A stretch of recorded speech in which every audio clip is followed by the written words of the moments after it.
Today, we're diving into the work of one of the 20th century's most, let's say, challenging thinkers, Martin Heidegger. We're going to unpack his pretty radical idea that to really live an authentic life, you first have to face the one thing we all spend our lives trying to avoid, our own death.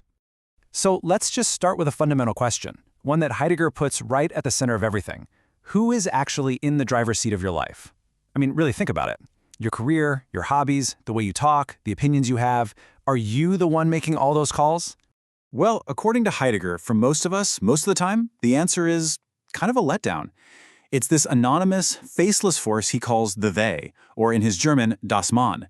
This isn't some big conspiracy, it's just the quiet, constant pressure of social norms, public opinion, and, what one is supposed to do.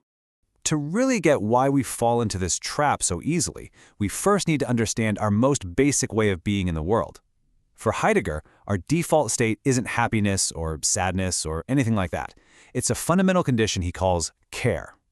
Now, Heidegger uses the German word Sorge, and it's super important to get this right. This is not an emotion like being worried or anxious. He means care is the actual structure of our existence. It's the blueprint for how we're constantly involved with the world around us.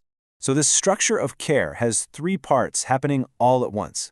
First, we're always ahead of ourselves, thinking about the future, what could be. Second, we're already in a world.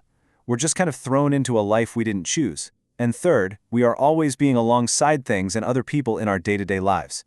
These three things are always woven together, in every single moment.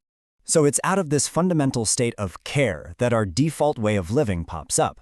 And that default, Heidegger says, is to get completely and utterly lost in the they. Thus, man is basically the world of average, of what's publicly acceptable, of the everyday grind. It's the comfort of just doing what one does and thinking what one thinks. And it's so tempting, isn't it? Because, as Heidegger points out, the they takes away the huge, heavy burden of having to be responsible for your own life. And this quote just nails the problem perfectly. In the world of the they, everyone is the other and no one is himself. We all just end up reflecting each other, following this invisible script, and we totally lose the chance to be our own unique individual selves. So what does this life actually look like? Well, the they tells you what's cool and what's not, what to think, what to feel. It makes everything comfortable, average, and safe. But here's the creepy part. If you try to pin down who the they actually is, Heidegger has a chilling answer. It's a niemand, a nobody. There's no one in charge, yet it runs everything. So how does the they keep such a tight grip on us? Heidegger says it has one ultimate strategy: to cover up, to neutralize, the one single reality that could shatter its control, our own death.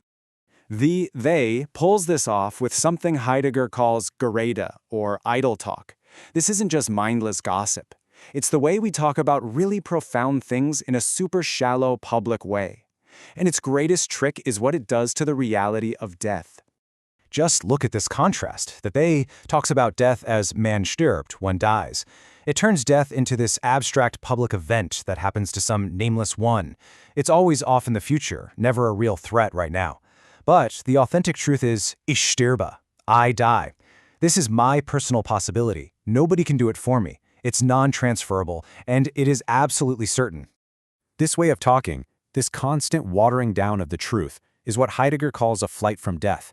And by constantly running away from the stark reality of, I will die, we stay comfortably lost in the petty, everyday distractions that the they serves up for us. But here's the big twist. For Heidegger, this is exactly where the opportunity is. He wants us to stop running, to turn around and see death not as some terrifying end, but as the single most important possibility of our entire lives. This brings us to his famous concept, Sein zum Tode, or being towards death. This doesn't mean you should be morbidly obsessed with dying. It means understanding that death isn't some event way down the road. It's a way of being that you carry with you from the very moment you're born.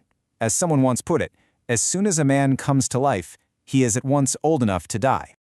Heidegger gets really specific here. He uses three powerful terms to describe what makes death so special. He says it is your ownmost possibility. My death is the one thing that is absolutely uniquely mine. Nobody else can experience it for me. Nobody can take it from me.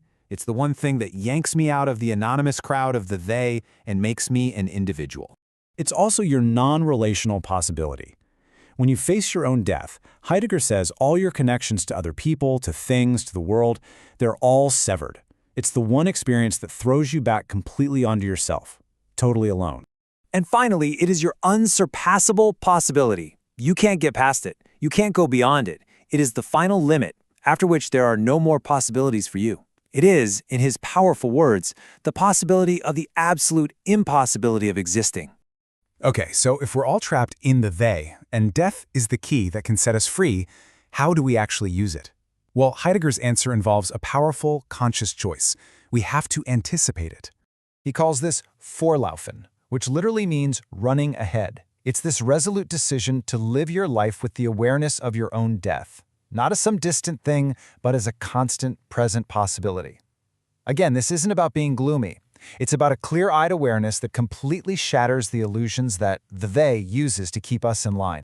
And right here, Heidegger basically gives us a roadmap to an authentic life. It starts when you face your being towards death. Then you have to actively anticipate it, Vorlaufen, and live in light of that truth. That one single act breaks the spell of the they, and it opens up the door to Eigentlichkeit, a life that is finally, truly your own. So what does this authentic life feel like? Well, it's not some state of perfect peace. Heidegger calls it a passionate, factual, self-certain, and anxious freedom towards death. It's a life lived with intensity, with purpose, free from the comfortable lies of the crowd, because you finally understand your own ultimate limits. And that leaves us with Heidegger's challenge, which I'll pass on to you. If you really strip away all the distractions of the they, if you truly get that your time is limited and this life is your own most possibility, what choices do you make then? What truly matters?